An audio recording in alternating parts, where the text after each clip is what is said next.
All right. Hello, hello. How are we today, guys? How are we today?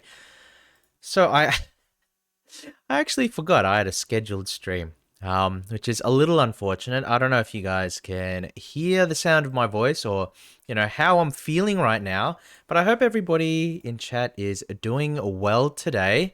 A little bit better than I'm feeling, to be quite honest. I'm a little out of it today. I took a couple of days off earlier in the week, right? And I went back to work today and I was thinking, oh, you know what? I'm going to be in a good mood. I'm high energy. I'm well rested. But you know what? I just had like a mountain of work waiting for me when I got back. And so dealing with all of that, it's like, it's like you take days off to try, to not do work, to rest and relax, but then the amount of work that you have waiting for you is to such an extent that when you do come back and then when you do work on it, you feel completely exhausted the day you come back because you've got to spend all this time catching up, right? I was off for like 2 days. I was off for 2 days earlier in this week, so Monday, Tuesday. And when I got back to work, I had like 36 emails for me. Ah, 36 emails. Oh my goodness. So like, I log in, and then I take a look at my emails, and then I see 36 emails. It took me almost half the day just to get through those 36 emails before I could even start the work that I needed to catch up on. Oh my god, it's just, oh no. Oh no. I mean, that's the life of a wagey, unfortunately, guys. That's the life of a wagey. You know, um, that's why there are a lot of people out there that sort of advocate doing other stuff with yourselves, but it's not always that easy. It's not always that easy. Sometimes you're just in a position where you have to take what you can get, right? And speaking of taking what you can get, we now return to the life and suffering of Sir Brante. Ghoul, welcome to the stream. Welcome to the stream today. How are you going, Ghoul? How are you today? Yes, we will be returning to Sir Brante. And he's just out here doing his best, guys. He's just out here doing his best, just like the rest of us. All right, let's get into it. We are 22 years old as of this moment. We have suffered through some trials and tribulations relating to Brandt's new job in the judiciary and a lot of social conflict going on. But let's just get right into the game, shall we? I'm good. That's good to hear. I'm glad to hear that, Ghoul. I'm glad to hear that you're having a lovely day. And I think it would be around dinner time for you at the moment. So hopefully you have something nice to eat. Warm the stomach and, soothe the soul and all of that stuff. All right. Your home has been much more peaceful for the last year. The fights between Stefan and Gloria are not as fierce now, but how long will this last? Your job takes up all your time. You see your parents and siblings less and less often. Sometimes you don't even know what they are doing while you deal with the constant stream of duties. This morning, you head out on urgent business. You take one step out of the gate and run into a uniformed gendarme. So that's like a police officer, right? It's like someone who is armed. Captain Linad. Brante, your presence is requested at the prefecture dungeon. Prefecture dungeon? What would I be needing to do there? Wait, we have your brothers, Stefan and Nathan Brante, in a cell. They were arrested last night at the Steiner's Inn. They asked us to send for you. Okay, so they probably got drunk in the last night and got into a fight, hey? That's probably what happened, guys. That's loud. That's loud.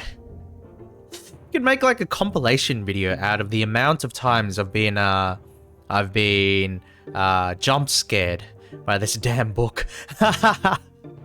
The cells in the prefecture dungeon are cold and damp. The guards lead you to the bars, and behind them, you see Nathan huddled in the corner. Your younger brother is unshaven, more disheveled than usual, and reeking of wine and filth. Near the cell, you see Stefan grimly sitting in a chair. You can guess the gendarmes thought it best not to put him in the same cell as his lowborn brother. Oh, so maybe they were fighting. Maybe they were fighting. Upon seeing you, Nathan lets out a whimper, and Stefan cracks a bitter smile. The sheath on your brother's belt is empty. Well, that makes sense, right? Because the police are not gonna let him sit in jail with a weapon, right? There you are at last, Toru. Have a look at our younger brother. Yesterday he got drunk in the company of some dubious fellows. They are commoners, yet they dared surrender to pleasure. They started a brawl, wrecked the inn, and harassed the waitresses. As soon as I heard, I rushed to save this drunkard from shame. Nathan cowers into the corner, horror-struck. I walked in and demanded that Nathan come with me, but his cronies wouldn't let him go. That's not true. You just grabbed me by the collar and dragged me after you. You nearly suffocated me. Shut your mouth, cur. So, brother, they all seem to have some sort of sect. They all shouted defamations against the twin gods, and one of them grabbed me by the arm. He killed one of them. I was forced to skewer this heretic with my sword. I hope a lesser death will teach him never to lay his filthy paws on a nobleman. He was just trying to talk to you, Stefan. Silence! Then the gendarmes barged in, and here we are. I have been accused of an unlawful murder. Apparently, the new laws allow killing a commoner only if he attacks first or wields a weapon.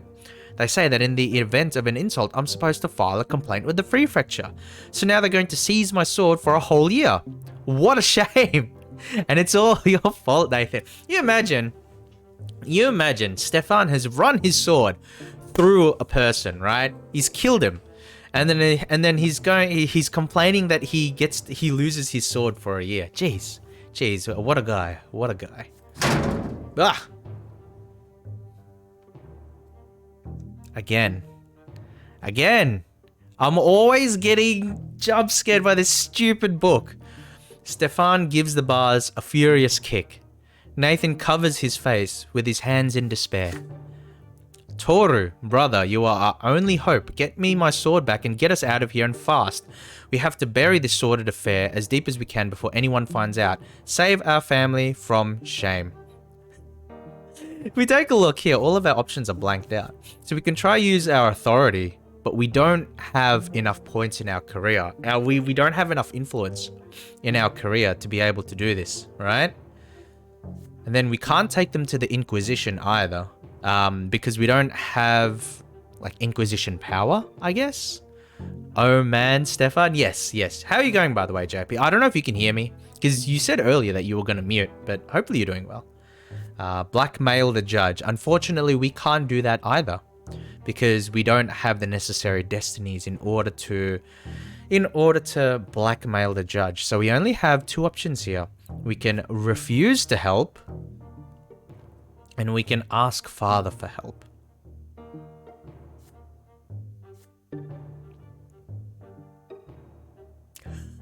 I'm going to ask Father for help here.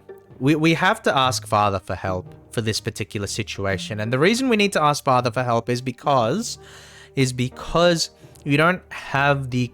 Like, if we refuse to help, our reputation goes down the drain. And our relations with both of our brothers go down the drain. And we get some willpower out of it, but we already have plenty of willpower right now.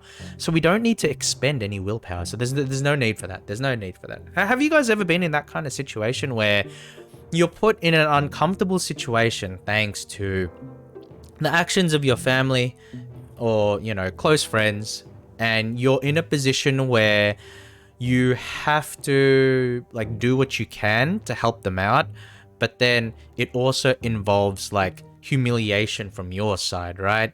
So, like, this one is a pretty straightforward case where, you know, like, they're arrested and we need to help them out of, you know, staying in jail, right?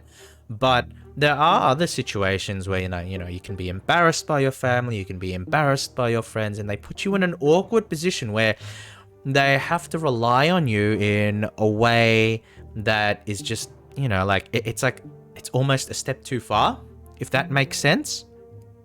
I thankfully haven't had to deal with anything like that, at least recently, but I can definitely feel for Toru Brante here right now, because, Look, imagine being woken up in the morning, to deal with something like this. Like, who wants to deal? Who wants to deal with a lesser death? Who wants to deal with your family in shambles? But unfortunately, we will have to ask our father to help because he has more authority than us. He has more clout than us. He has more influence than us. And so he can affect, the judge. He can blackmail the judge. He can, do what he can exert his influence in order to get our brothers out of this scrape. And yes, the family reputation does go down, but not as much as if we leave them to the wolves, right? And the unity goes down, yes, and then our reputation or our relations with Robert Brant goes down. But I think that we can't lose too much reputation. So we're going to ask Father for help. This is a family issue, guys. This is a family issue. So we'll ask Father for help.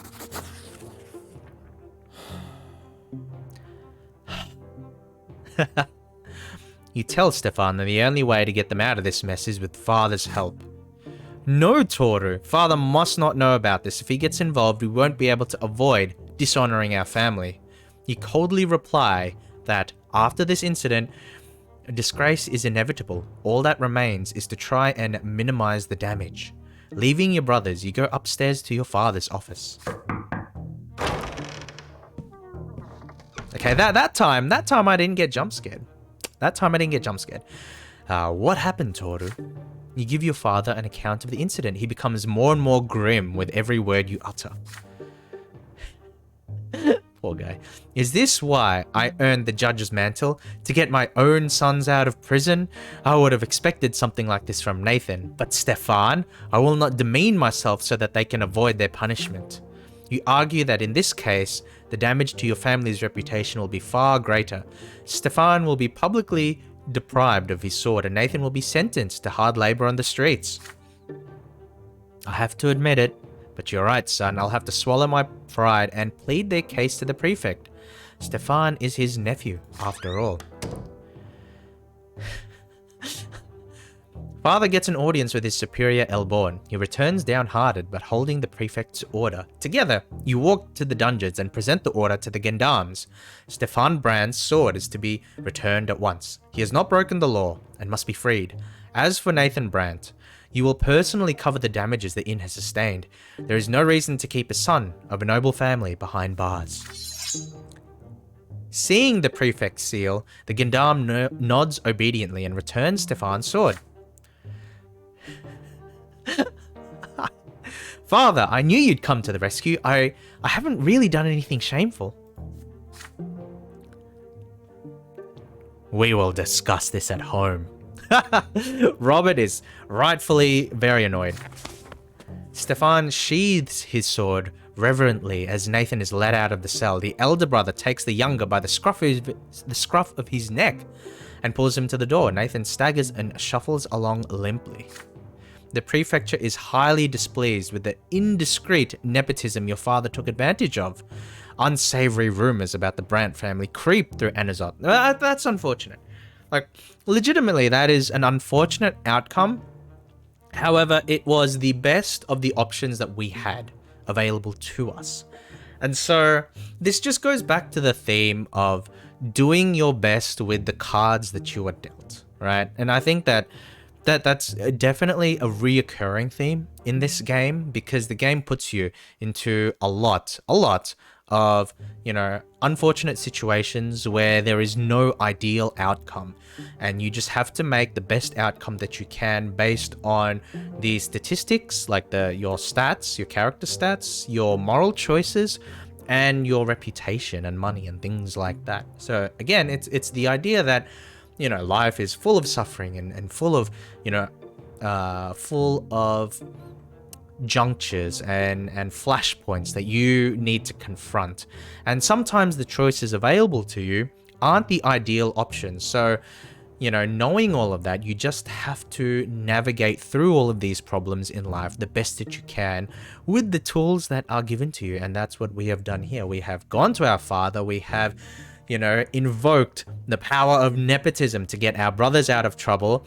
And unfortunately, as a result, we have suffered a hit to the family's reputation. But at the end of the day, it is what it is. Back home, father lectures Stefan. Your elder brother objects and blames Nathan for everything. From now on, there will be no more drinking bouts or other nocturnal exploits, Nathan. Who are these rogues you've befriended anyway? Stop shaming this family. If you're so worthless, at least let the others go about their business in peace. You understand, you blockhead? You ignoramus? You nitwit? Nathan remained silent, staring despondently somewhere above him. Oh, man.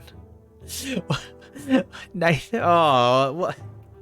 Poor guy. Nathan is, Nathan, unfortunately, is, he's pretty out of it. That's unfortunate as well.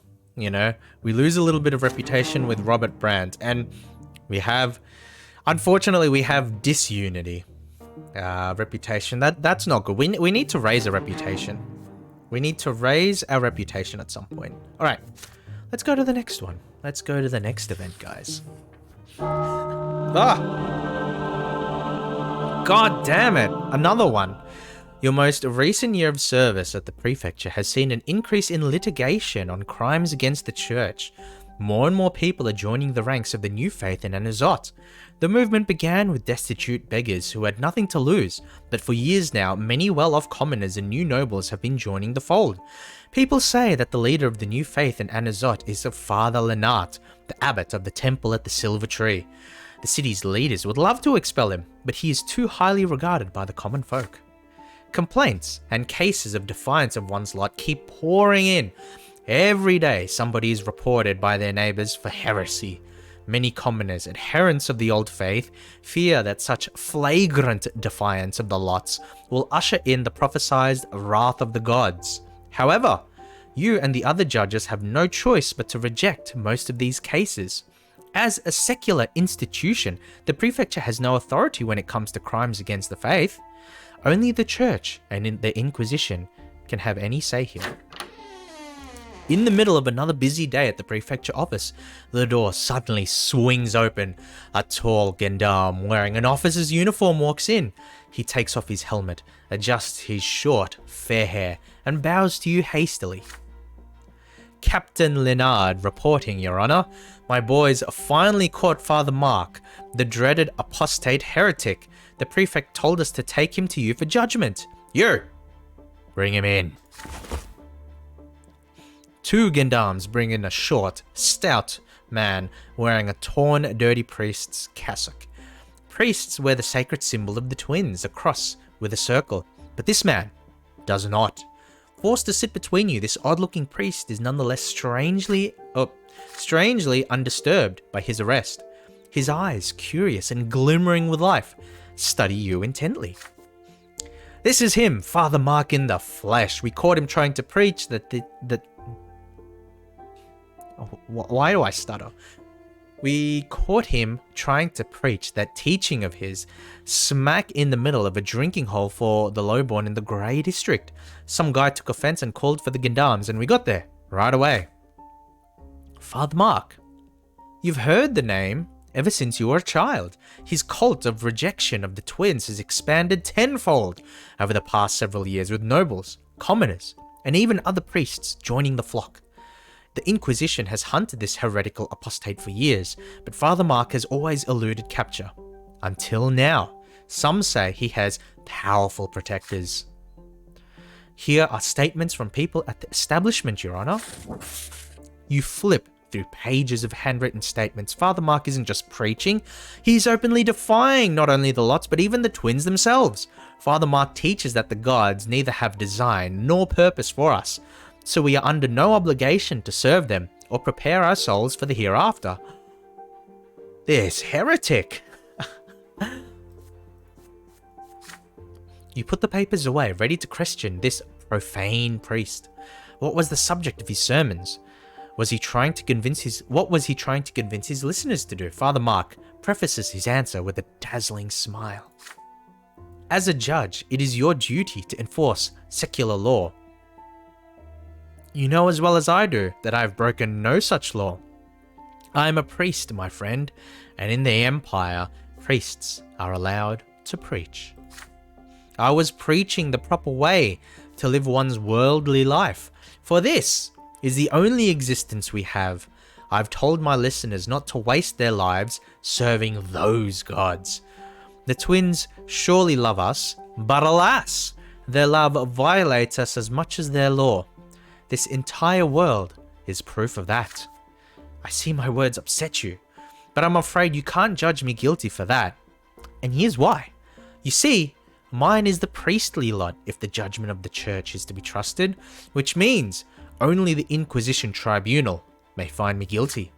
So you could hand me over to those black-clad thugs, but alas, you will get absolutely nothing in return. The Inquisition wants to light their pyres in every corner of Anazot, and all they need for that is me. As soon as they get me, the Inquisitors will tell the prefecture to step aside and start enforcing the law themselves. Is that what you want, my friend? So, what are you to do with me? Well, let's think about it. As a secular judge, you can't judge me guilty. But giving me to the Inquisition will weaken the prefecture. And so, my friend, everybody will be better off if you just set me free. Trust an old philosopher. It's better for me, better for your prefect, and better for you as well.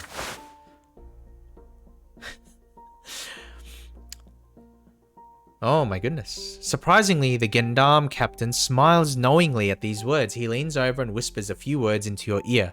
You cannot help but notice the scars all over his neck.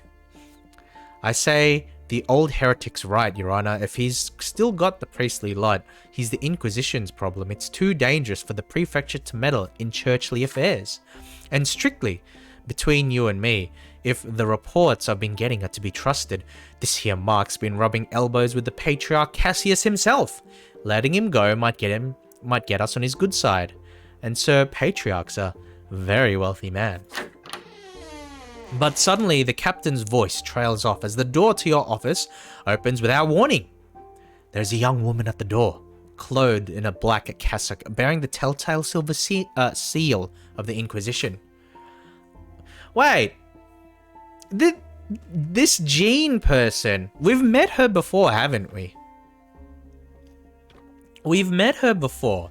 I remember when Toru Brante was just an adolescent, we met her by the temple and she was trying to preach something to us, right?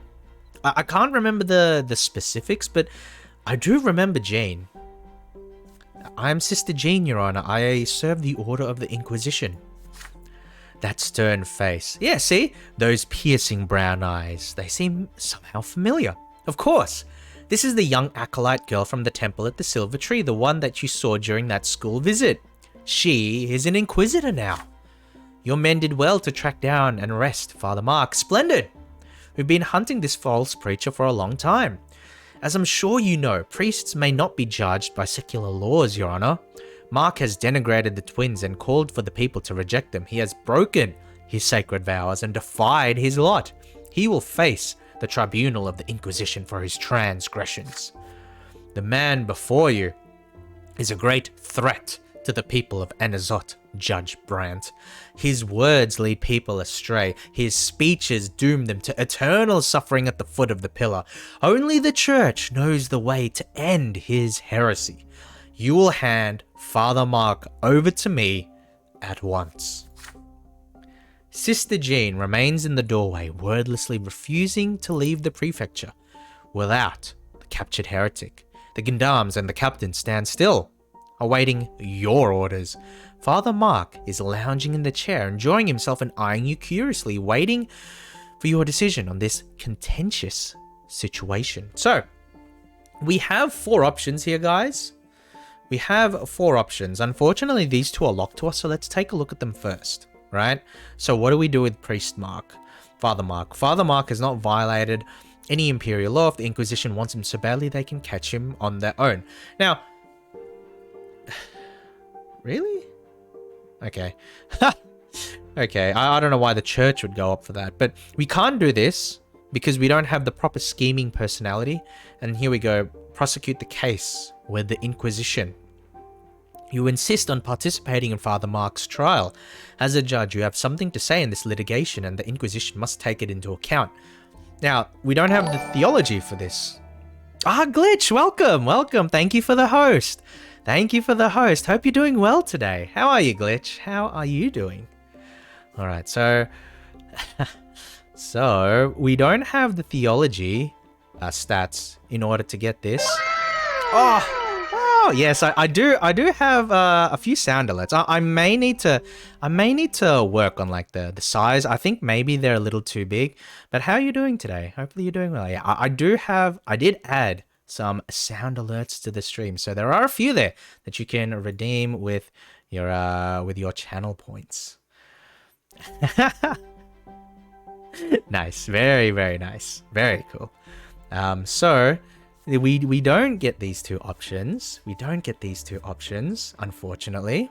Good. How about you? I'm doing well. I'm actually a little tired today because it's funny, right? I had a few days off from work. I had Monday and Tuesday off, and I went back to work today. And it's like I went into the office thinking, oh, you know, things are gonna be easy. I've had 2 days off. I'm nice. I'm refreshed. I'm good to go. I'm ready to smash it. And then by the time I finished work today, I was just feeling so dead inside. You know, just the workload and like, you know, certain people, not my direct co-workers, but there are some people that work within the greater organization, you know, and then it's like when I go to work, there's like the perfect mix, you know. It's like it's this mix of rage and depression, just because of the stuff that you got to do. But that's the daily grind. I can't complain too much. I actually have things, you know. I actually have things rather settled and in rather good position overall, so I can't complain too much. I mean, I'm here, I'm streaming, I have plenty of you guys here watching me and having a lot of fun, so, you know, I can't complain too much about the situation. I had so many points. Oh my goodness. Oh, you unlocked the emote. That's good to see. That's good to see. If you've got a lot of points saved up, Glitch, then you know, you can get a lot you can get a lot of value out of those sound alerts if you need to use them. Work sucks. I'm sorry. No worries. It's all right. It's all right. Chat is delayed for me. I'm sorry. I'm on my phone. No worries. That's fine. That's fine. I appreciate you being here, Glitch. I appreciate you being here. How are you doing? How are you doing today? Because it's pretty late for you, isn't it? It's pretty late for you at this time. We have two options here, guys. We have two options. So we can adjudicate. We can judge him right now, right? We can judge him right now, or we can hand him to the Inquisition. And so I don't want to hand him over to the Inquisition because I don't think that that's right. But if we judge him, our career will go down the toilet, which is not ideal. Not ideal, but I still think that this is necessary. This is probably the better option because at the end of the day, we have to adjudicate cases.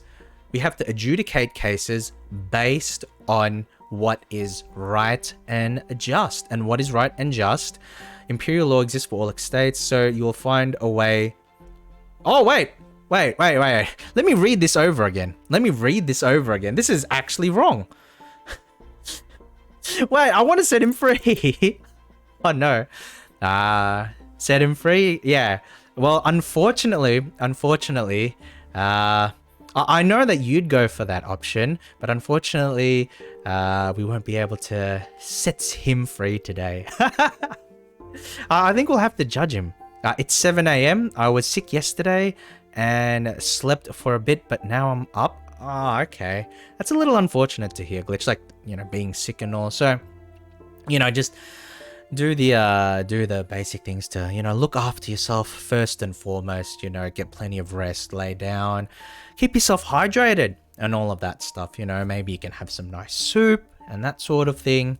Like, whenever I get sick, I can make like, it's just basic, you know, you get the ingredients from, you know, canned corn or whatever, but like, I have a chicken corn soup that I like to make and it always helps me when I'm not feeling too well. So, you know, hopefully you can get the rest and relaxation that you need, and then, you know, you can feel better soon.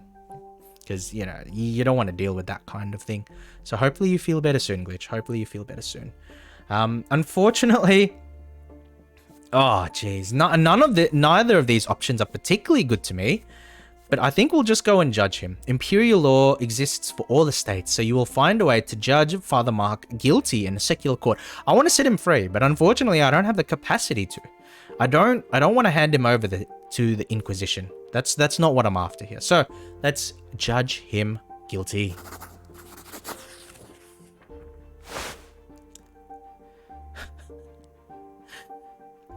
You order the gendarmes to put Father Mark in jail. The priest just shakes his head, slowly and sadly. The gendarme captain smirks slyly at Sister Jean and tells his men to put the priest in shackles. As you wish, Your Honor. The mere sight of Father Mark being taken away by the law sends Sister Jean into an apoplectic fit of rage. How dare you defy the judgment of the Inquisition? You have no right to judge a priest, not even an erring heretic such as Mark. Only other priests may pronounce judgment upon a priest. You have clearly forgotten your own lot if you see it otherwise. Oh, okay, she's still mad. Know this, Sir Brante. The Inquisition will not forget this outrage. We will do whatever it takes to get you dismissed. Alright, okay. Alright, bring it. Bring it. I'm fully aware of the consequences of my actions, but I am willing to bear it. After Jean finally storms out, you head for Elborn's office. Thanks to the firm guidance of the prefect and your verdicts as a judge, the rule of law in the province has been on the rise. Even nobles can be seen falling in line and acknowledging the prefecture's authority. Could this be the time to take another step forward and make the priests acknowledge secular law just as they accept the divine law? That was quite brazen of you, Brante. Defying the Inquisition like that, it could cost you dearly. But I'm on your side in this matter. Father Mark will set an ideal precedent, a priest judged by the imperial law rather than a church tribunal. The man you caught is an apostate and a heretic, so the Inquisition will provide no legal defense. This all but ensures a guilty verdict. Permission granted, Brante. Prepare the case. Geez, they're going for this all at once. To ensure the Inquisition has no time to intervene, you schedule the trial as soon as possible. But even with these precautions, the courtroom on the day of trial is a strange sight to see. Outraged priests and odd-looking commoners fill the stalls. Now and again you hear their cries. Some demand you hand over Father Mark to the Inquisition, while others shout in support of the apostate. Excuse me. Mark himself is quiet and utterly calm, his arms folded across his chest. The time for the verdict has come. Instead of heresy, you accuse Father Mark of inciting rebellion against the Emperor's rule. In his sermons, Mark told people to reject the twins, but the Tempest dynasty was chosen to rule by the twins themselves. Therefore, his call to reject the twins represents an act of rebellion against the Tempest dynasty and the Empire as a whole. You thus conclude that Father Mark is an insurgent and a traitor, a crime that falls within the authority of the prefecture. Your speech has the Board of Justice backed against the wall. Despite their better judgment, they are now obligated to side with you instead of the Inquisition. Through clenched teeth, they accept your arguments for persecuting Mark in a secular trial. The verdict has been rendered. Well then, Your Honours, I hope your ambition has been duly satisfied and your authority duly enforced. But alas, every single one of you is still a puppet of the alien will of the gods. It's time to hand me over to the Inquisition. After all, only the Church knows the proper punishment for me.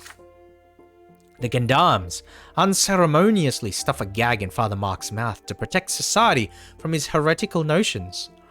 Sister Jean is waiting right outside the courtroom, an inscrutable expression on her face. She takes custody of Father Mark, now a convict, and leads him to the dungeons of the Inquisition for his long overdue punishment.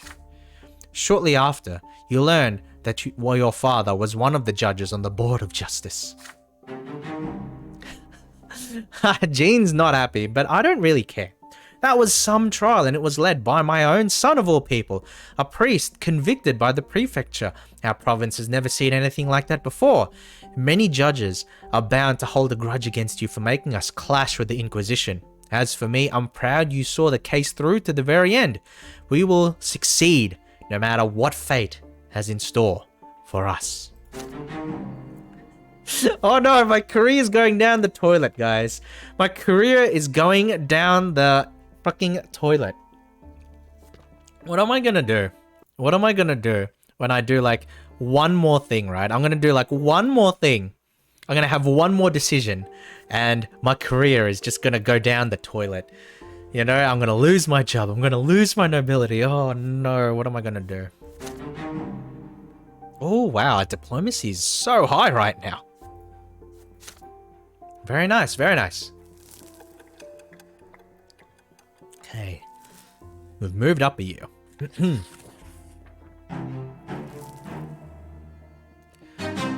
You gotta straighten your career a little bit. You know... friend of the people. This event is a consequence of your previous... You know what? That's pretty cool. That's pretty cool. Like, the game does point out, okay, this particular scenario happens because you did this and this. I like that. I like that. Because the thing is, right... this game is like a choose your own adventure story, right? It's basically a book in game form. It's a choose your own adventure novel in game form. But because it's a choose your own adventure type story, type novel, then it gets difficult to understand how the choices that you make towards the start of the game actually affects your progress over the course of the game. Because for example, right? For example, if you have a juncture where you can choose like 2 different paths and 2 different outcomes, then it's pretty easy to remember, right? Like which outcome you choose, and it leads to, you know, which story branch or story narrative. But after a while, as you continually make decisions, then it becomes difficult to understand how the progression of events takes place. So, for example, right, you can make a decision in childhood. So let's just say we decided to befriend someone from childhood, right? And then we get, you know, a story beat or a story event based on that interaction. The thing is, if we've been doing a lot of things in between those times, it's easy to forget. And the game can tell you, you know, can remind you through exposition. But I don't like that technique personally, because it errs on the side too much of telling rather than showing. And I know that this is just like a pop-up and it tells you, right? This also tells you. But because it's a game, they have the capacity to tell you what the consequences of your decisions are, or what decisions you made that led to this outcome, without, you know, writing it into the dialogue, without writing it into the story. And I think that allows more space for the story itself to be tighter and, you know, like to be tighter and better written. Because if you spend too much time expanding on previous events, trying to explain how you got to that juncture point, then that just makes for a really, you know, long story section that is not that fun to read, because it's too much exposition. It's too much exposition. So I like that the game is outright telling you that these events are happening because of these conditions that have been met, you know? Yes, it's a pop-up. Yes, it's telling you, but at least they don't offload that job into the actual writing, which is something that you do see in some other games. And I would rather, for this kind of game, I would rather that, you know, they take this approach. So yeah, just a random aside, guys, just a random aside. Retire as a judge to be a politician, maybe, sets you free, maybe. Unfortunately, though, I need to have a good career as a judge, you know, in order to move into politics. Not a bad career. After another day of work at the prefecture is winding down.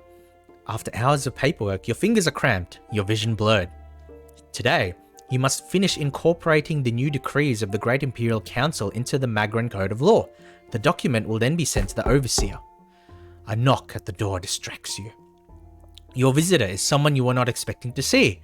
Mayor Egmont enters your office. Ah, this was the guy who had the newspaper. And we were able to reach a compromise. No. Wait, was this the newspaper guy? Yes, I think so. Yes, this was the newspaper guy. He is the wealthiest man in Magra, the owner of the silver mines and the leader of the wealthy commoners party in the Lesser Quorum. He wears a high-priced frock coat made of a light grey fabric. He wears no jewellery, but his coat is richly embroidered, the most luxury a commoner can afford. Egmont offers you a broad, sun-tanned hand. It is hard, work-weary, and eternally calloused. This is a man who has earned his fortune with the sweat of his brow. Good afternoon, Judge Brante. We met recently about that newspaper business, but today I need to discuss a different matter with you. I came to talk to you on behalf of the manufacturers of Magra. As you know, the principal source of income in the province is the silver mines. Our mines provide silver for the sacramental rites conducted in temples all across the empire. But the upper vein of ore is nearly exhausted. We need to process new deposits that are lower down. That's where our trouble with the law comes into play. In order to get to the deeper layers of ore, we need gunpowder. But a decree from the Great Imperial Council has forbidden common people from using it. Back in the capital, they're afraid it will turn that gunpowder into a weapon. But this restriction will harm not only the manufacturers and the miners, but the province as a whole. The silver trade will decline. We won't have enough money to buy grain, and soon, even the nobility will be impoverished. I know that you, the judges of the prefecture, are the ones who interpret decrees from the capital. So I implore you, Sir Brante, to come to the aid of the honest tradesmen of Magra. Pass an amendment allowing the use of gunpowder in the silver mines. You give Egmont a speculative glance and ask him, why has he asked you specifically for help? I've been following your decisions for quite some time, Your Honor. They give me hope. I don't agree with you on everything, but we seem to see eye to eye on the essentials. The common estate needs to get real rights. It is the only way for our province and for the empire as a whole. Sure, Prefect Elborn has proclaimed as much himself, but unfortunately, he is a nobleman of the sword, first and foremost. He's bound by the blood tide, by the power of the Overseer and the Archneans, so all his undertakings are doomed to failure. If you, Sir Brante, truly care for the people, you need some powerful allies among the lowborn. Allies like me. Do this for me, and together we'll change the fate of Magra. Egmont extends his hand, hope in his eyes. You take your time before answering, weighing his words carefully. Now, this could go either way, to be quite honest. We could agree. Really? More justice?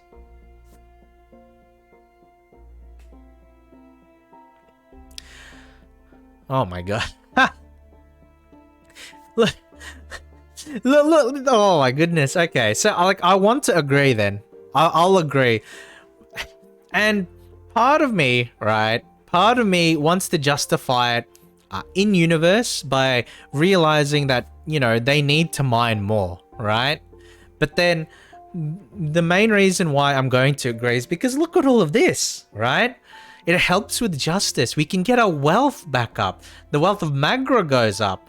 It's like we're working on a lot of different things that are beneficial for us. So I kind of want to just agree for the sake of the metagaming aspect. So we are going to agree. We are going to pass an amendment allowing the use of gunpowder in the mines. You take his hand. Egmont gives you a strong handshake. You tell him that you share his apprehension and understand that silver is crucial to the province.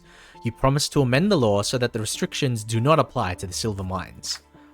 Thank you, Tordo Brante. Nobles who care about the needs of the common folk are few and far between. This is what nobility really means. I share your belief that only a union of estates will lead the empire. Yeah, boy. How are you going, by the way, Kenjo?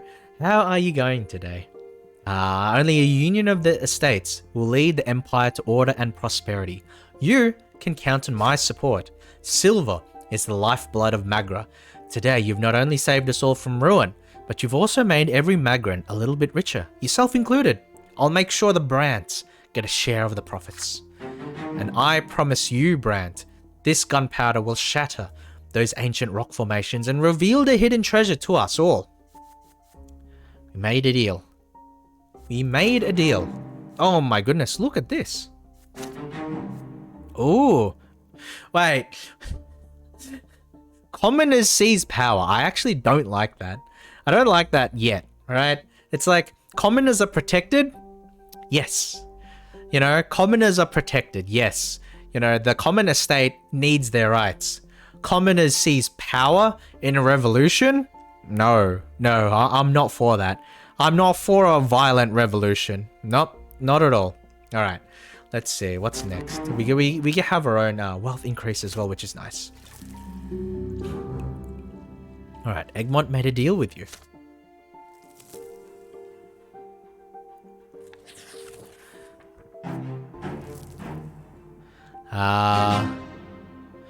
Based wealth increase? Yes. Based on the deal that I made with Mayor Egmont, JP. You should try to decrease justice a little bit and focus on your career if possible. Maybe.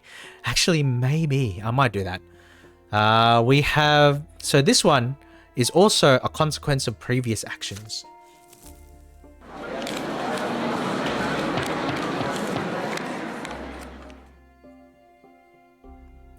Your tenure as a judge has yielded considerable results. More and more often, common people come to the prefecture to assert their rights, and succeed in doing so.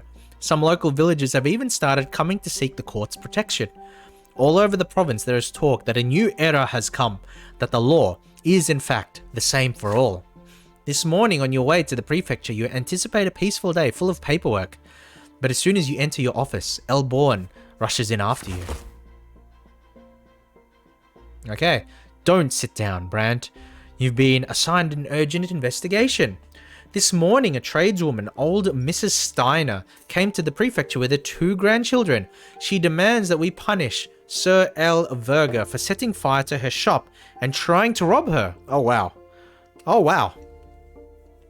Okay. Well, the Steiners had just finishing writing up the complaint. Whoa. When Sir L. Verger himself came bursting in, he immediately sued the Steiners for his own murder. Oh wow, I've come to warn you, Sir Brante. Even though the Steiners were acting in self-defense, you still have to find in favor of Earl Verger. You're surprised to hear this from Elborn. Seeing your perplexed look, the prefect frowns. I'll explain. Before, low-born shopkeepers like the Steiners wouldn't have dreamed of suing a nobleman. Everything was decided in favor of the nobility, as you recall. But now, the law has more power. Our efforts have not been in vain. However, we're now talking about the murder of a nobleman by commoners. I'm afraid these changes have been too drastic. The governing elite of the province are watching at every step. Justifying the murder of a nobleman would be going too far. The overseer and the magistrate might well decide it's time to take back the common people's rights. We can't let that happen, Toru. So Elborn is playing 4D chess, right? He is saying that because we're involved in the death of a nobleman that was killed by commoners, if we find in favor of the commoners, then potentially what happens is that we could trigger too much of a response from the established ruling class where they could just decide to take away the rights of the commoners naturally instead of enabling, you know, the rule of law to take place and change people over generations and years to come. So that's why Elborn wants us to side in favor of the nobility here. Court is in session. You are presiding over the Board of Justice. One bench is occupied by the somber Maximilian L. Verger. His papers state that he is a nobleman of the sword living off his estate. He strokes the pommel of his sword nervously and breathes heavily, ready to explode in a fit of rage. On the other bench, you see the Steiners, the low-born owners of a well-known jewelry store. Anne Steiner, a short, wizened woman wrapped in several layers of dark silk, looks defiantly at L. Verger. Her 2 grandchildren stand silently behind her, their faces impassive. My squad noticed the fire at the Steiners' shop. We stormed in and saw those Steiners standing over the dead body of Sir L. Verger, and watching it crumble to dust. The old woman shouted that she had to go to the prefecture, so we brought her and her grandchildren here, and Sir L. Verger suffered a lesser death right before our very eyes. Miscreant, those low-born scum killed me. You sternly called the nobleman to order. The commoners will speak first. Sir L. Verger showed up at our shop at dawn and started banging on the door. We opened, despite him being completely drunk, scarcely able to stand on his feet. He demanded to see our pearls. Well, what could I do? I showed them to him, and then he started sweeping our pearls right into his own pockets. I tell him, those pearls are not for free, sir. But he draws his sword. I'm a nobleman, he shouts. Everything should be free for me, such as your lot, he yells. Your lot is to work for me. Well, I explained that the pearls cost 20 coins. So he takes a lit lamp and smashes it on the floor. And then he charges me with his sword. My grandchildren came to my rescue. They went and pushed him. They used no weapon naturally. Sir Elverga hit his temple against the showcase and fell. We came to see how he was, but he was already dying. We didn't kill him. His own anger did. So I didn't come here to confess to murder, Your Honor, but to ask you to protect our family against this bloodsucker. We had a hard time putting the fire in the shop out after what that rascal did. Okay, so okay. So unfortunately, he is really just trying to steal their pearls, and then he died accidentally. You ungrateful old hag, you should have been delighted that I was taking your pearls. All of high society would have seen them. You're a blasphemer too, not knowing your lot. The lowborn must not contradict the nobles. It is forbidden. I know my lot. I'm supposed to command. So I'm in my right when I take what I want from the rabble, and His Honor the Judge will agree with me. Your Honor, I appeal to you, one nobleman to another. It's simply an outrage. You know what I want to do here? I actually want to fine Elverga. But like... Wow, that's tough. It's simply an outrage for the rabble to behave like this. Those little shopkeepers took my first life from me. Me! The heir to the Elverga legacy. I demand that these Steiners be hanged at once or burned at the stake since they follow the heresy of Fotis. Only heretics deny their lot. Yeah, I don't want to do that. Do I have like a choice here where I can find this guy but then don't execute the commoners? That's what I want to do. Ah! Oh my god, look at the mouth. Not happy. There's commotion in the courtroom. Those who came in to support the Steiners are infuriated by the nobleman's words. Elverga's noble friends frantically demand that the lowborn be silenced. You call the room to order, but to no avail. The room will not calm down until you deliver your verdict. You rub your temple. Oh my god, what a headache this is, guys. If you manage to acquit the old lady, it will set a precedent in the entire empire. The lowborn have never had the right to defend themselves with force against one another, let alone the nobles. You have increased the influence of the prefecture on your side. You could even try to legalize the right of common people of Magra to defend their lives, but such a daring move would not succeed without the support of powerful people. You remember Elborn's warning. What would the consequences of your decision be for the common folk of Anizot? Should you acquit the Steiners? Can you? Oh man. Oh man. Oh man. I don't like either of these options. I mean, I guess we can just punish.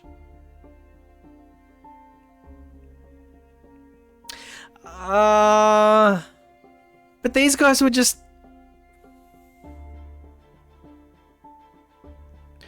These guys were just defending themselves, you know? They were just defending themselves. They didn't do anything wrong.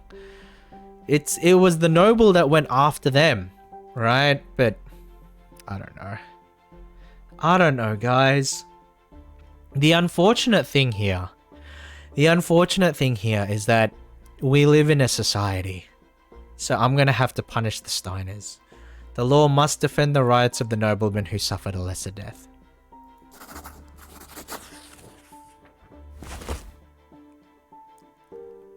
Curtly and unemotionally, you deliver your verdict.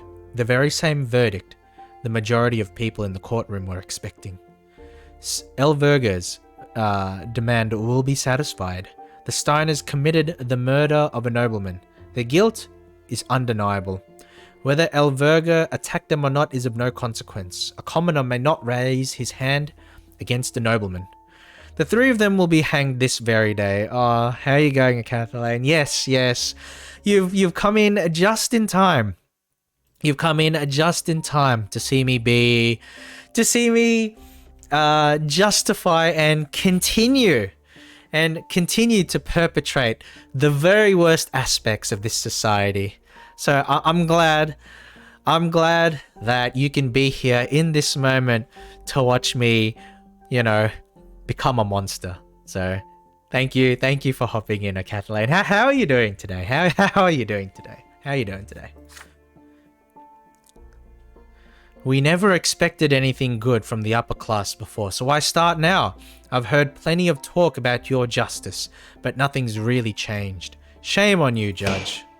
The trial is over. The old woman and her grandchildren are taken away to be prepared for the execution. Elverger lifts his hat politely and leaves.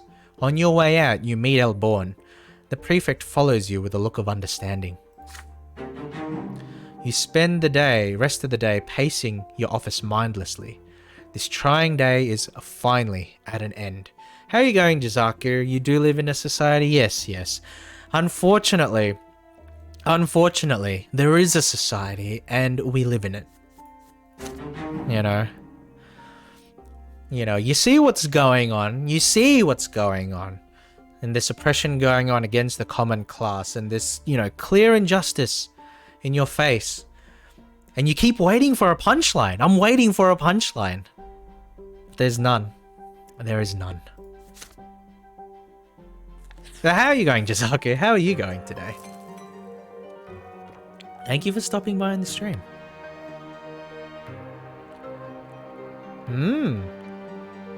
Magra has received alarming news from the neighboring province of Illyria. The lowborn convicts toiling in the Illyrian mines have revolted against their noble masters. For the first time in many long peaceful years, commoners have taken up arms. Worse yet, the insurgents had guns and...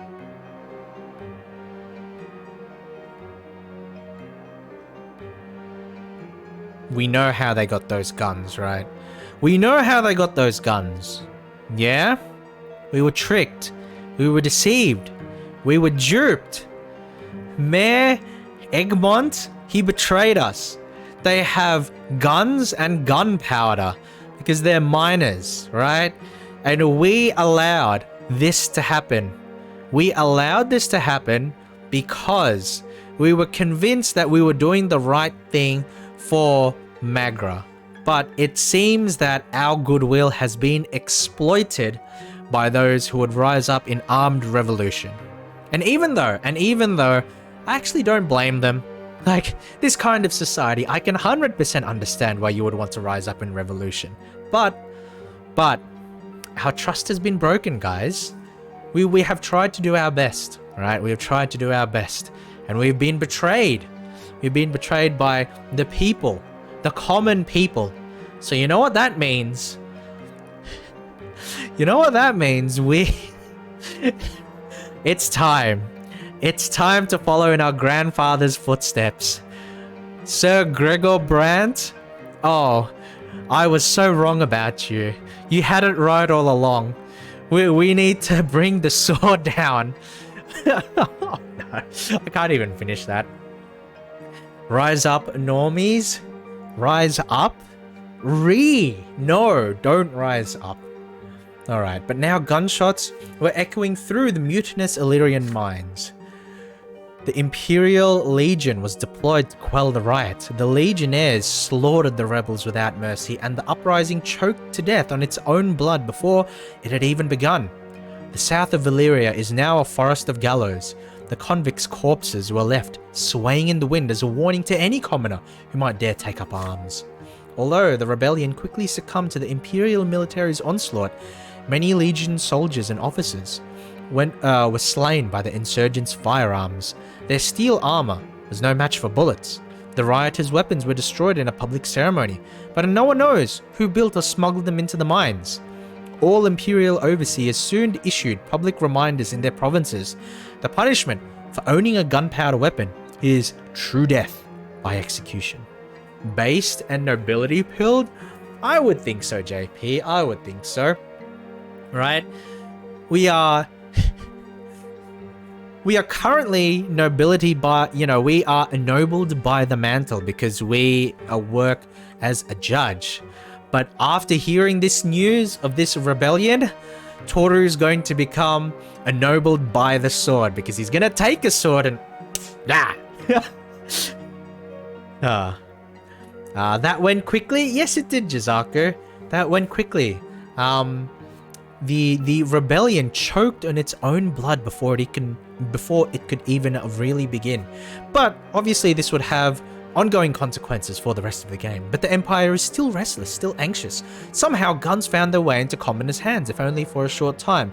Could gunpowder and lead one day endanger the old ways of the Empire? Nah, I'm sure wielding swords and wearing steel armor, you know, when you compare that to guns and bullets and gunpowder, I'm pretty sure the swords will be fine, right? The swords should be fine. There shouldn't be any problems. Authorities of Magra fear that unrest may soon spill over here. Due to the double tax, the peasant farms and industrial manufactories... Due to the double tax, peasant farms and industrial manufactories are facing harsh times. The province's wealth is steadily declining, but the discontent of the commoners is still held back by the eternal lot that demands that they accept their suffering. Oh, we worked so hard to get that, you know, to raise that up. That's fine.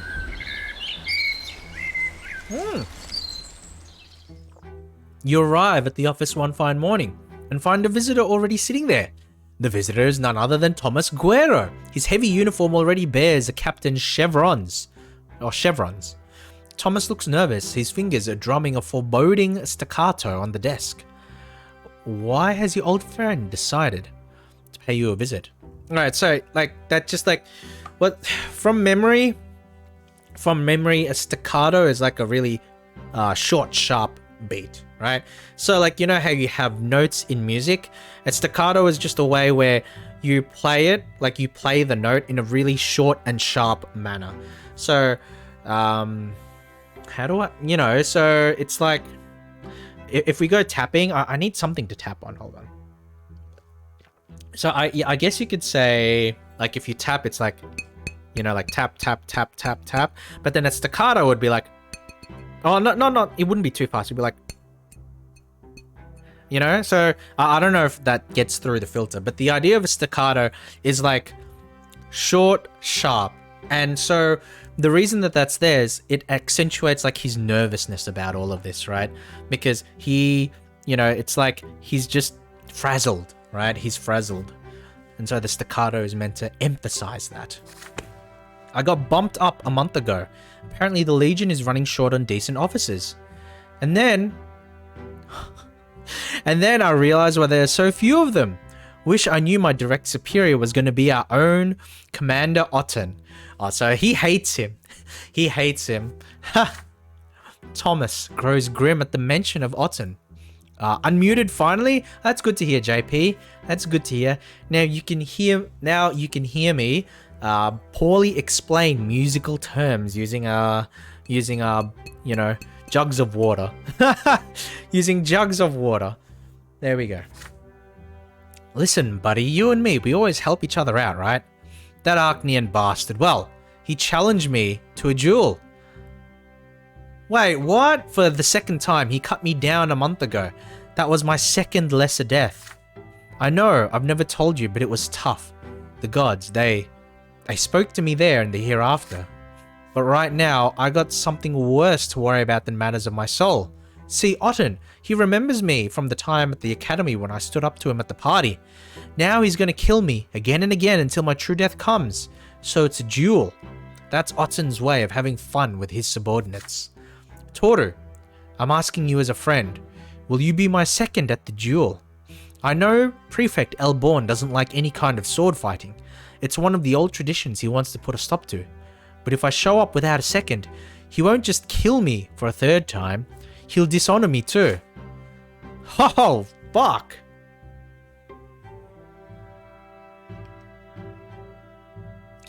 You knit your brow in thought. In the Prefect's opinion, dueling is a lawless tool of noble tyranny. Sir Elborn sees duels as an outmoded way of circumventing the legal system. He would be crushed to learn that one of his judges had been involved in a duel. Thomas sighs heavily. I know this is hard, pal, but I've got no one else to turn to. All the boys in the Legion fear Otten like the plague. You're the only noble who can support me in this. I know this duel won't be the end. Our great Sir Otten will find an excuse for a third duel before you know it, and that will be my last one for sure. Oh no. Thomas rolls up the sleeve of his uniform. 2 pitch black lines encircle his forearm. He's desperate, and it is easy to see why. One-on-one against an Arknian swordsman, he's doomed. The law forbids dueling. But if you refuse to show Thomas your support through your presence, your friend's spirit will be broken before his body can even be killed. You recall all your previous encounters with Otten in your youth. Is there still a chance that the distinguished Arknian still remembers you? If you go to him and speak in Thomas's defense, will he even bother to listen? I mean...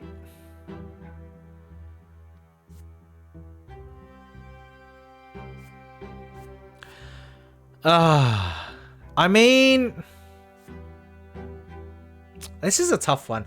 I'm okay. So just so we know, I'm never going to decline Thomas's request, right? But, like, do I agree to be Thomas's second? Or do I try and stop the duel? I actually think I'm going to try and stop the duel. Unfortunately, you can see here it goes Thomas Guerrero in hiding, right? So he's going to be forced into hiding. Whereas if we agree to be Thomas's second, then he will still live through this and he will just be in danger, right? Because he's on his last life. But I think that the better outcome here is just to stop the duel from taking place in the first place. Because as he says... even if Thomas is in danger, Otten is going to find some other excuse, right?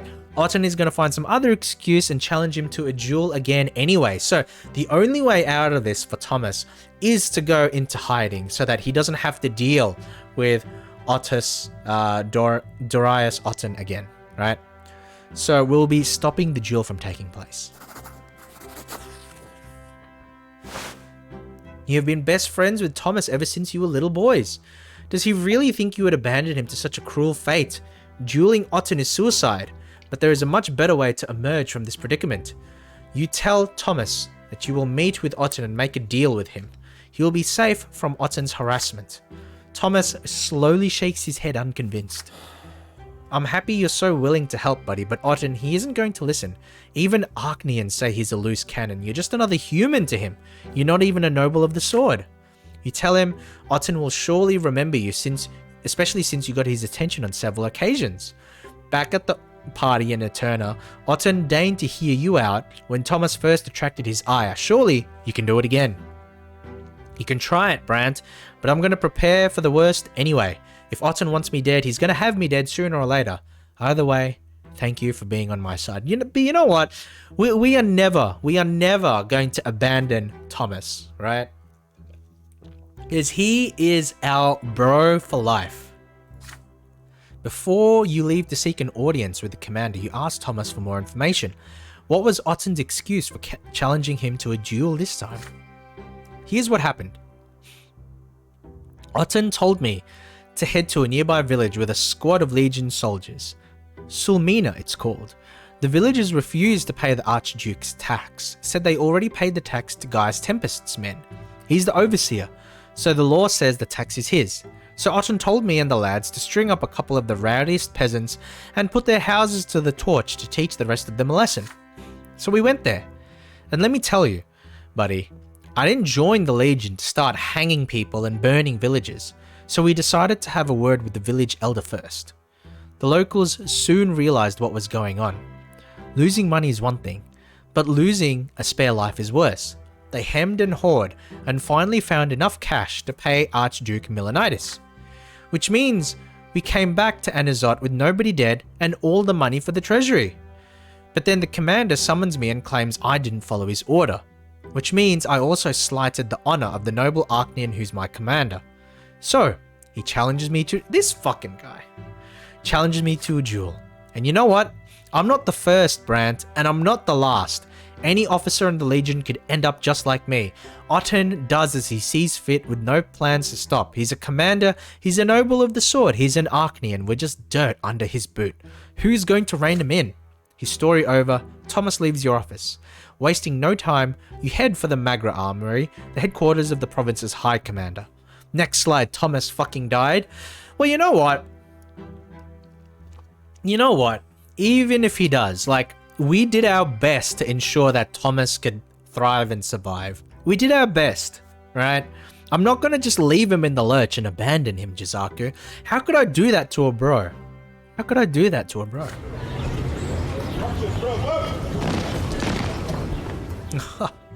You approach the ancient barracks built of ruddy red stone. Between those walls and the outside world stands a tall fence. The same fence encircles the field nearby. Ever since the old days of the Arcnean Republic, this has been the training ground of the armed militia. It does not take you long to find Otten. He's in a square in front of the armory, inspecting the uniforms of lined-up Legion troops, looking intently for faults. Captain, if I notice even one of your 100 troops is not in compliance with the uniform code, I will take it as a personal insult. You don't want to insult my honor, do you, Captain?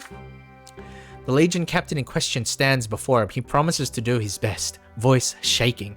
Satisfied, Otten takes a seat and begins reading an essay on military strategy. You seize the moment to approach the commander, tactfully draw his attention, and introduce yourself. Brante. Oh yes, aren't you the same young man my old servant girl Sophia got mixed up with? I wonder what happened to that little tart. So you grew up to be a prefecture judge, I see. Not much of a step up from a commoner, but I will grant you a bit of my time. What brings you here? You explain you are here to petition for Captain Thomas Guerrero. He will never reject a duel when his honor is on the line, but Sir Otten must surely realize that this duel will not be an even one. Would the esteemed High Commander of Magra be kind enough to choose a different officer for his exercise? Surely a swordsmaster such as the esteemed Sir Otten can find no shortage of clumsy low-born soldiers to duel. You think I don't know what I want, Brante? You think I can't decide for myself? That son of a whore Guerrero had the nerve to disobey my orders. He insulted me, and I will not allow such a stain upon the honor of my family. You think your pitiful excuses will change this? You humbly ask the commander to show mercy to a man who was but a commoner a few years before. Show mercy, you say? Well then, I agree, but only on one condition. He must quit my legion immediately. I will strip him of his captain's rank and pay, and then he will leave and never show himself again. Or that will be his final insult. That's rough. Well, at least he's not died, right? At least we can save his life. If your pitiful friend is willing to throw away a noble title and end his days in poverty, then I have no desire to fight him. No Arcnean would ever duel such filth. Tell him to bring me his letter of resignation in person. Remember this, I granted you my time only because of all the pleasant memories of my Sophia. Do not expect me to hear your groveling again in the future. You and your family ought to consider whether scum such as Guerrero is worth your trouble. Oh no, what now? It's time to break the news to Thomas. He looks very conflicted when he learns of the deal you have struck with Otten. Really? Otten agreed to let me leave the Legion?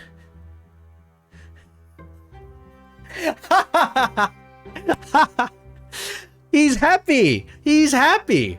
Really? Otten agreed to let me leave the Legion? I can't believe he even bothered to hear you out. Does this mean I'm finally free from his harassment? Thank you, my friend. You've saved me from a true death.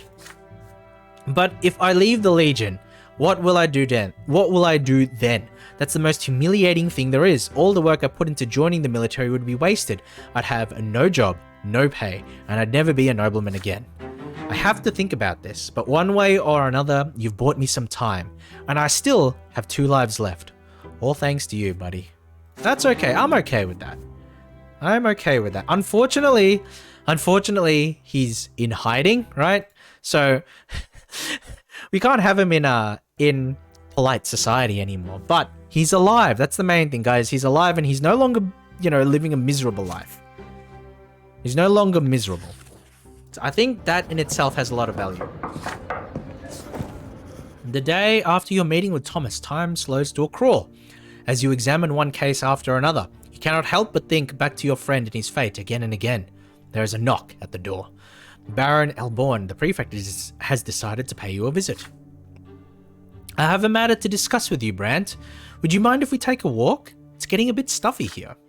The prefect clearly wants to discuss something in private. You walk down the stairs together and leave the prefecture.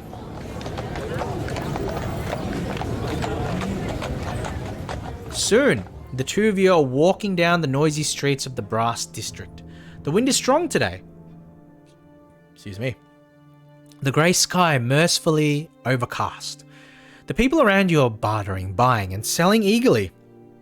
The streets are full of craftsmen and factory workers. Merchant carts squeak as they roll down the streets. The head of the prefecture looks more worried than usual, lost in thought as he observes the bustling street life around him. Brante, do you recall how we talked about the tyranny of the nobility in the province? Darius Otten, the high commander of Magra, is on a murderous spree. He challenges his subordinates to a duel for the slightest infraction and slaughters them with impunity. If our law is unable to protect anyone from the violent tyranny of the Archneans, who will ever respect the law? It's time we put an end to this. As long as I'm in charge of the prefecture, establishing the rule of law over people of all estates and titles is our most important task.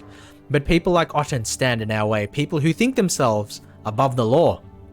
We need to prove them wrong. I've been informed that Otten has pressured your childhood friend, Sir Captain Thomas Guerrero, into a duel, and I believe Sir Guerrero has sought your assistance in private. Am I right? You admit that it is so. Indeed, as an old friend, Thomas is counting on you to defend him.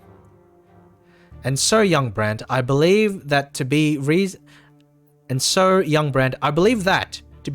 enough to entrust this case to you officially. If you find yourself doubting your abilities, know that you are my best candidate. No, wait, what? He wants me to go to trial? He wants me to take Darius Otten to trial? No other judge would have the courage to prosecute an Archnean. That, and I trust you more than any ordinary judge. I spoke to your father, but even he would not accept this undertaking. He said, your family has worked too hard to be ennobled by the sword to risk it all now. But you bear no such burden, do you? As it stands right now, sentencing an Archnean to even the smallest punishment is unthinkable. But drop by drop, water can wear down any stone. We'll make our way to Otten, but we must do it slowly and carefully. What we need is a perfectly prepared case. We need you to find enough incontrovertible evidence and enough witnesses who are willing to testify in court. But I'm sure that you realize that even this won't be enough to force an Archnean to trial, don't you, Toru? We have the chance to change. We have to change the unspoken rules in our city and province. We'll start with the lower ranking people, the lower ranking cases, and little by little we'll establish rules that even highborn nobles have to obey.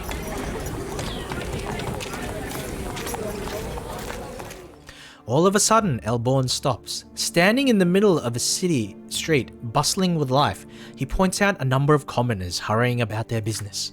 Just look, all these people need to know that there is such a thing as justice. The law must apply to them all, no matter their lot, whether suffering, praying, or ruling. They need to know that they can rely on us, judges, to enforce the law against anyone and everyone. I'm counting on you in this, Sir Brante. Shit. Here we go again. Yes, exactly, Kenji. Oh shit, here we go again. We thought that we had gotten past this, but now we're back right into it. You stand motionless as Elborn studies you intently. From now on, from this moment forth, you will prosecute a case against the High Commander of Magra, a highborn Archnean from an ancient dynasty. This is a pivotal moment in your destiny and your career. You could rise higher than ever, or plunge into obscurity and ruin. You decide to talk about Thomas and his fate. Right now, he represents your best chance at getting Otten indicted, but there is absolutely no guarantee he will live to speak at trial. If you are to oversee this case, ensuring his safety has to be the first thing you do. You're right, Brante, we need Thomas Guerrero to see this to the end. But remember, this is more than just about your friend and his fate. This is a matter of law and justice for the entire province. The peril to Sir Thomas's life is great indeed, but if you openly defy the High Commander now, your standing will suffer accordingly. You could find a safe shelter for Sir Thomas away from Otten, but if Thomas remains in the city, he might be of use when you begin looking for Otten's other victims. I realize you were looking for a way to rescue your friend, but right now we must all use caution lest our entire cause suffer. What say you, Toru?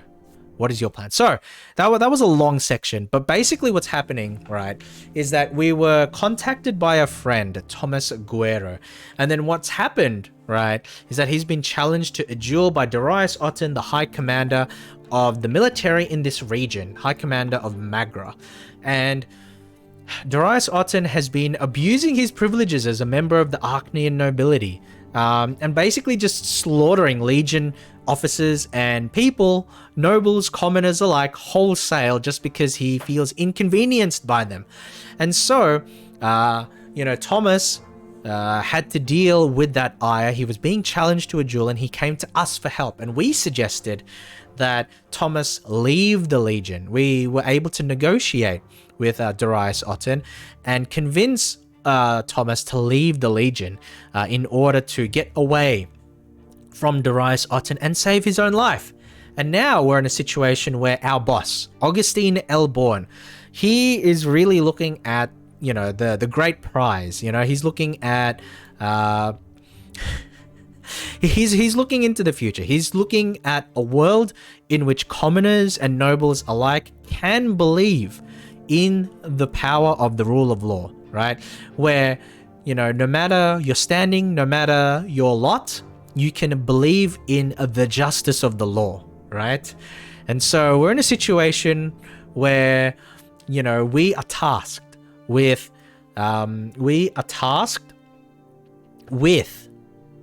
prosecuting a case against Darius Otten. And oh yeah, how's the booty calls going with the Arcnan? You mean Octavia Melanitis, Kenjo? We haven't had anything about that since the previous one. Since the previous liaison, we haven't had any instances of lewd hand holding. So I'm sure that will come up later. But definitely, we're in a situation where, there's great risk, but the prize.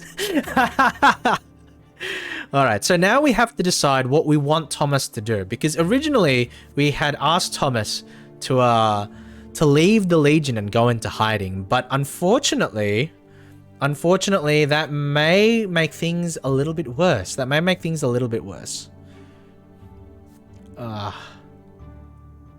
Oh no, sad. No more hand holding. This really is suffering. It's an unfortunate situation, Kathleen, but to live is to suffer. Oh, music, welcome back. Thank you for the sub. I haven't seen you around in quite a while. How are you doing, my friend? How are you doing? Appreciate the sub. Thank you very much. How have you been? So our options here, we can let Thomas roam freely, but this puts him in a lot of danger. This helps our career though. We can have Thomas taken into custody. You get Thomas framed and taken to prison, which allows us to keep him safe from the duel. Or we could send him out of Anazot. You pressure Elborn to give you a squad of gendarmes to ensure that Thomas is well guarded, or we can convince Thomas to leave the Legion. So this is all these are all tough decisions, actually. Hand holding is lewd, most definitely.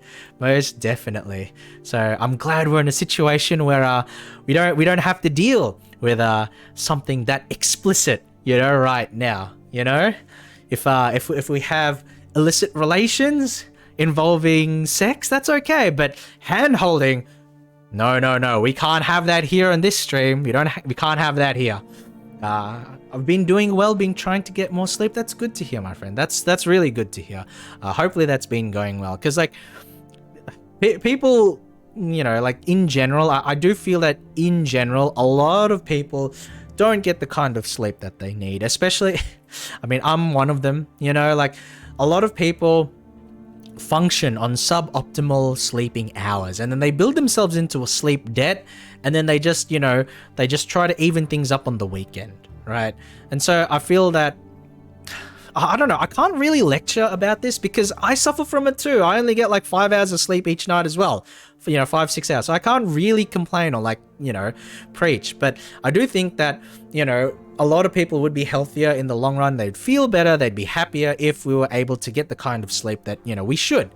But like, I can't really talk because I'm one of the problem people too. I'm part of the problem. Oh my goodness. Oh my goodness. So I think, I think we would, I honestly want to have Thomas taken into custody at the moment. So we get Thomas framed and get taken to prison, all to keep him safe from another duel with Darius Otten. Actually, no, well, I'm either doing that or convincing him to leave the Legion. I think, no. We'll get him to leave the Legion, right? We'll get him to leave the Legion because at the end of the day, like, the family wealth needs to be higher, so I don't want to lose a point here. But at the end of the day, Thomas is my best friend, right? So we need to ensure his safety. So we'll be doing that. You inform the prefect that the safety of Thomas Guerrero is already assured. You asked Otten to spare him. All that remains is for Thomas to submit his letter of resignation from the Legion and reject his officer's rank and noble title. Once that is done, he will be safe. Is that true, Brant? So Otten actually took your request to heart?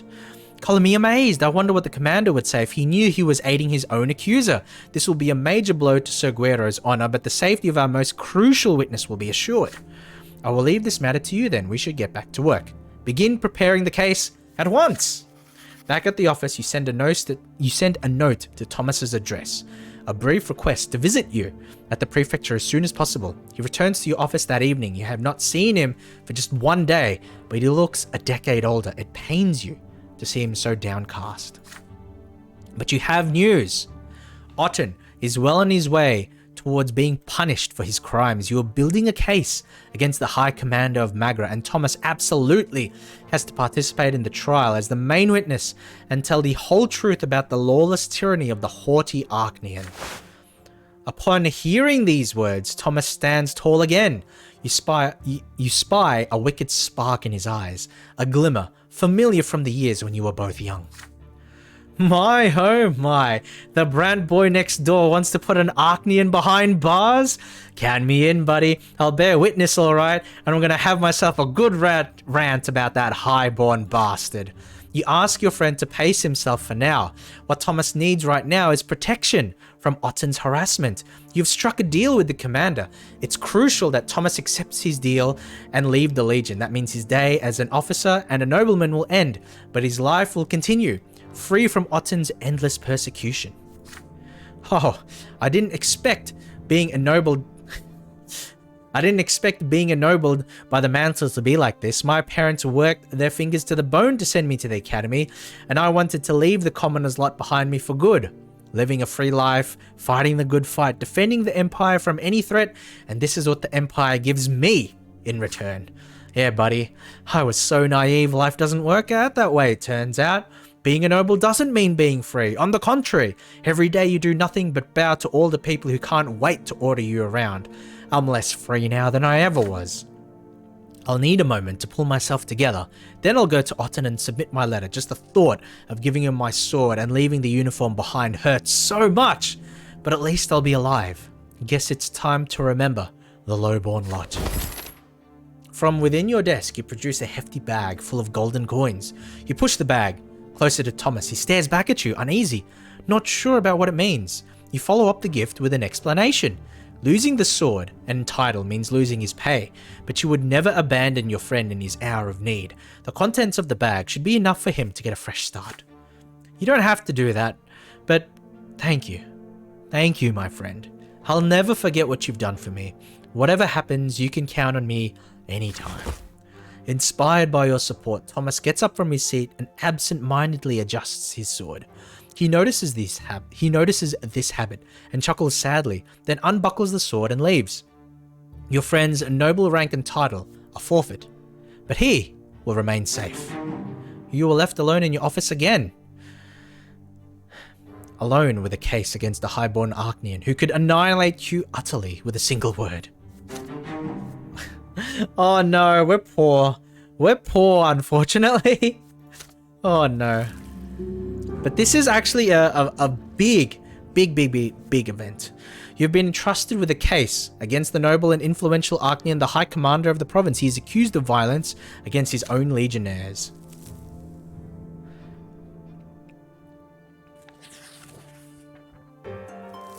Oh. Okay, so I think we've come to a really important juncture point in the story, and I don't know, like I don't want to cut the stream a little bit short, but the truth is I haven't eaten anything today, and it's 10 p.m. my time. So I feel like I kind of need to, you know, at least get a little something to eat before I go to bed, you know, whoops, and all of that stuff. So I think I'm probably going to read like a few more events here, and then I think we can call it after that, right? Because I still do have stuff to talk about this week, and then maybe next week in terms of streams and all of that, and I do want to share the news with you guys. So let's read the events here, and then we can wrap things up.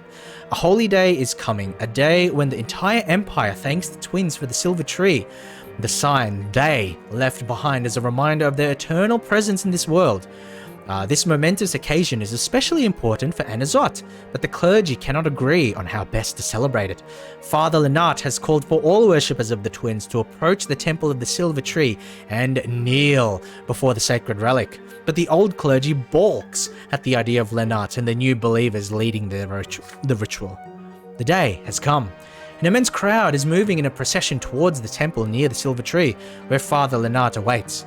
But an inquisitor by the name of Jean stands in their way. She strikes a defiant pose. Confronted by a member of the Holy Order of the Inquisition, the procession reluctantly stops. People, turn back. Those who attend Lenart's rite will succumb to the new faith. Those who reject the lots will defy their divine design. You're about to bring the wrath of the gods upon us all. Open your eyes, go back to your homes, and pray to the twins. The procession wants to move, but the people are confused, until Father Lenart himself walks out of the temple to meet Jean face to face. People of Anazot, no one has the right to deny you the sacred ritual of worshipping at the tree, not even the Inquisition. Is such a denial not more likely to provoke the wrath of the twins? The Inquisition must know that the new faith does not seek to challenge or defy the twins. We are merely trying to correct the mistakes of those who came before us. We do not anger the twins, we merely vex those who refuse to accept the dawn of a new age. Jean finds herself between a rock and a hard place. Seeing that she has no other choice, she lets the procession pass. The new faith's numbers have swelled of late. Can't be stopped now. Oh no. Schism. That's unfortunate. That is a very unfortunate. So I guess they're trying to mirror. But it doesn't really mirror like the old faith and the new faith and that sort of thing. Because it's like... Okay, so I guess rather than the schism, it's like the idea of like the... Because, sorry, I'm trying to see if we can draw parallels between the faith of the twins and Christianity in human history. Because like when they keep calling back to the schism, that was, like when most people think of like a schism between the church, of Christianity and all of that stuff, they mainly think of like the Protestant movement, right? They mostly think of the Protestant movement of Martin Luther, of the sins of indulgences that was practiced within the church and things like that. But like they call it a schism, and it is a schism between the new faith and the old faith. But whenever they mention that, I think of actually the schism of the Christian church, because the original schism wasn't the Protestant movement, because that's the Reformation, right? That's the Protestant Reformation. The original schism was actually the schism between Roman Catholicism and Eastern Orthodoxy, and that from memory, occurred over disagreements over the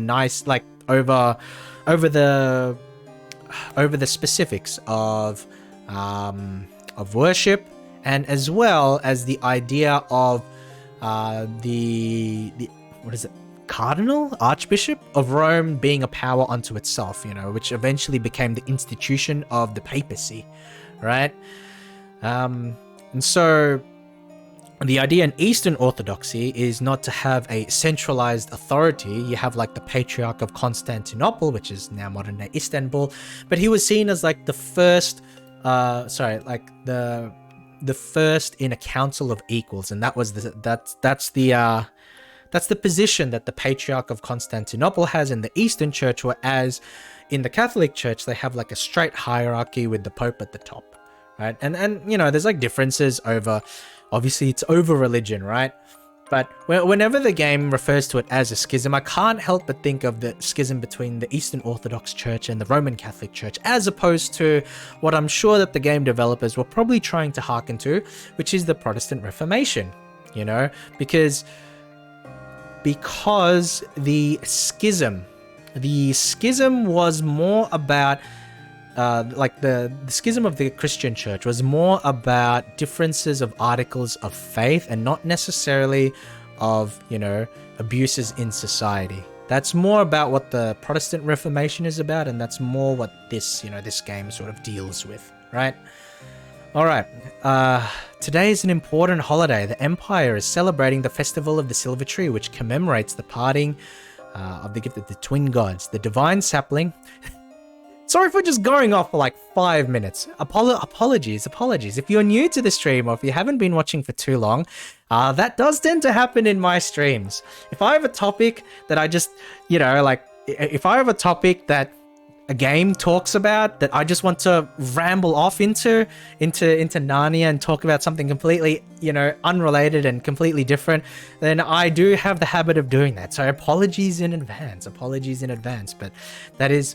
The off-topic tangents are a staple of the Toru stream experience. So the entire empire is celebrating the Festival of the Silver Tree, which commemorates the parting of the gift of the twin gods, the divine sapling planted in our mortal world in the middle of Anazot. The families of the city spend the day in peace and quiet, contemplating the divine roots that join all people together, their bloodlines and the entire empire. Mother always oversees this holiday. The day before the festival, she seemed to have shaken off her usual apathy and engaged in the preparation with excitement. It was as though her illness had loosened its grip on her. Mother gathers the entire family for the holiday meal.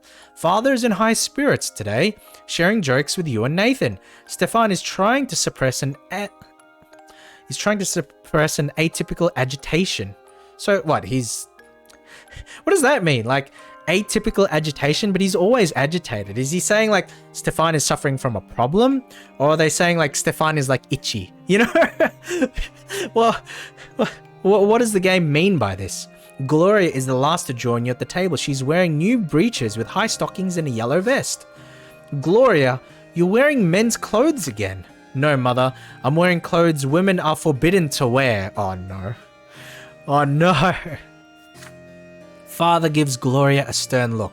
Stefan rolls his eyes, but says nothing. Suddenly, Nathan speaks up. A few days ago... Hold on a second.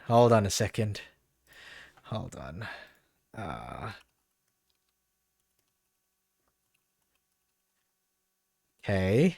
Just as a little reminder... I do have a channel point reward called Copy Pasta. And what I will do there is obviously I'll read a copy pasta for you within reason, right? But so I couldn't help but think of this. All right, so a few days ago in the market, I saw a grocer dressed as Overseer Gaius Tempest. He had a huge carrot for a scepter. He got a sound drubbing, of course, but until then it was quite hurt. Sorry, but like, yeah, I do have a channel point reward where I do read a copy pasta, but for some reason when Nathan starts talking about I saw a grocer dressed as Overseer Gaius Tempest, I started thinking about the copy pasta about like when you meet a celebrity. I think the original was Ryan Gosling, but like When you meet like a celebrity in like a grocery store in Los Angeles, like I just started thinking about that copy pasta. Like, you're like, oh, let's read. Like, hold on. Let's. I saw Ryan Gosling at a grocery store in Los Angeles yesterday. I told him how cool it was to meet him in person, but I didn't want to be a douche and bother him and ask him for photos or anything. He said, "Oh, like you're doing now?" I was taken aback, and all I could say was, "Huh?" But he kept cutting me off and going, "Huh? Huh? Huh?" and closing his hand shut in front of my face. I walked away and continued with my shopping, and I heard him chuckle as I walked off.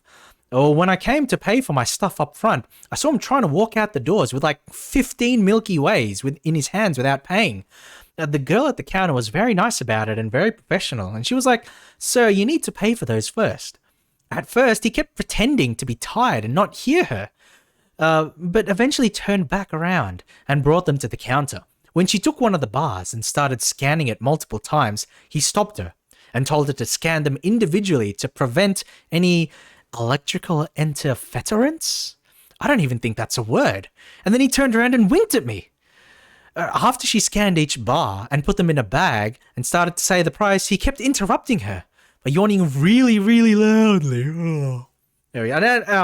It's just random, but like, I just instantly thought of that copy pasta when you see it's like, oh, it's guys that Caesar at the grocery store.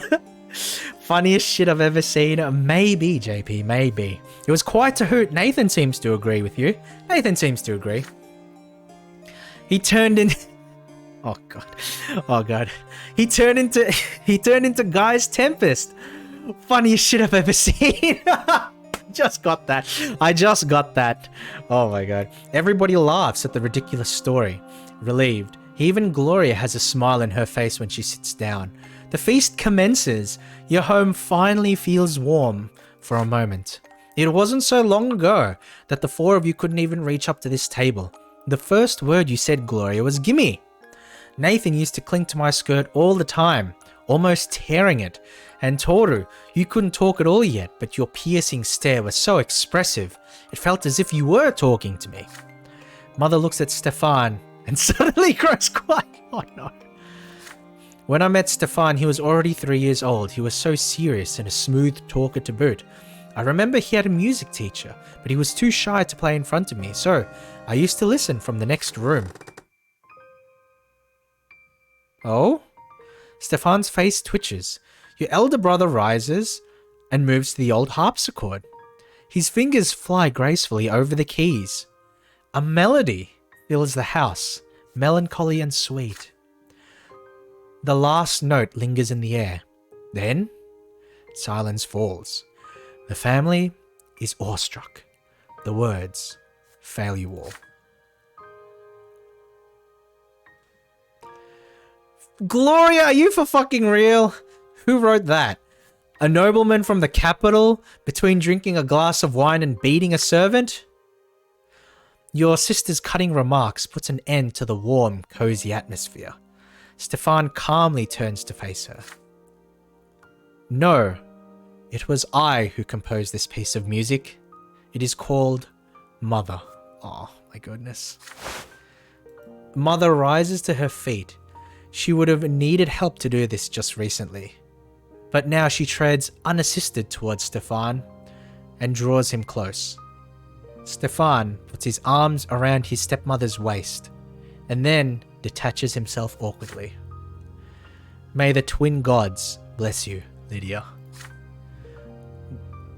Gloria considers this scene with thinly veiled fury in her eyes. Of course, high-born nobles like Stefan are made for the arts. They're the only ones lucky enough to have a soul and experience inspiration. Unlike us, the lowborn, we aren't supposed to feel anything but suffering, let alone express it in poetry. Oh no.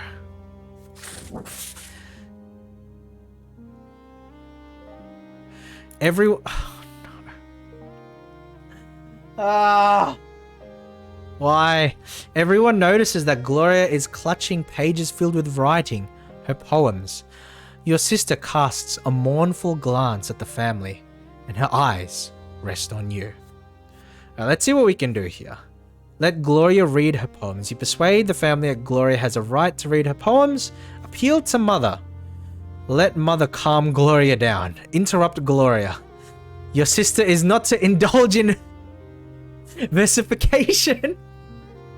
Oh, wow. That's harsh. I'm not going to interrupt Gloria, but am I going to let her read the poems and ruin the family moment, you know, to allow her angst to overtake the situation? Or are we going to appeal to Mother and try and settle the situation down at the expense of our relations with Gloria?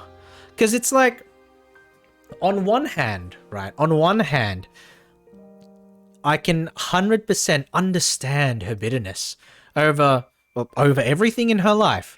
You know, what she's had to endure, what she's had to suffer, what she's had to go through. But at the same time,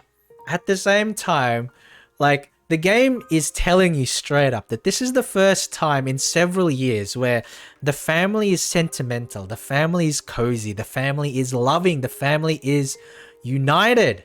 And Gloria is basically just shitting over everybody and on the moment simply because, well, not simply because, but because of her, because of her frustrations.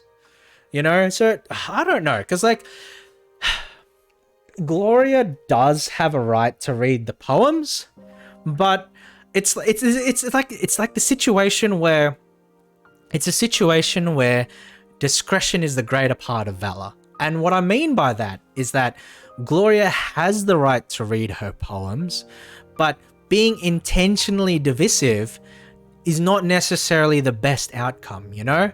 And so it's like, I get her cause is just, but her timing is wrong. Yeah, I agree. Like, I understand where she's coming from. I understand that her cause is just, but then at the same time, like, the family's having a good moment, right? And she, you know, she can't enjoy the moment for what it is. And I don't know, like, she has a right because she's lived such a rough life. So I don't blame her for being frustrated. I don't blame her for being bitter. But at the same time, I feel like this is going to be one moment where the family is going to appreciate the time together, right? Right? I don't know. What do you guys think? What do you guys think? Maybe I should just flip a coin on it, right? Because we have history in doing this, you know? Anytime I come to a difficult moral decision that affects Gloria, I flip a coin and let Jesus take the wheel. All right. I'm gonna flip a coin.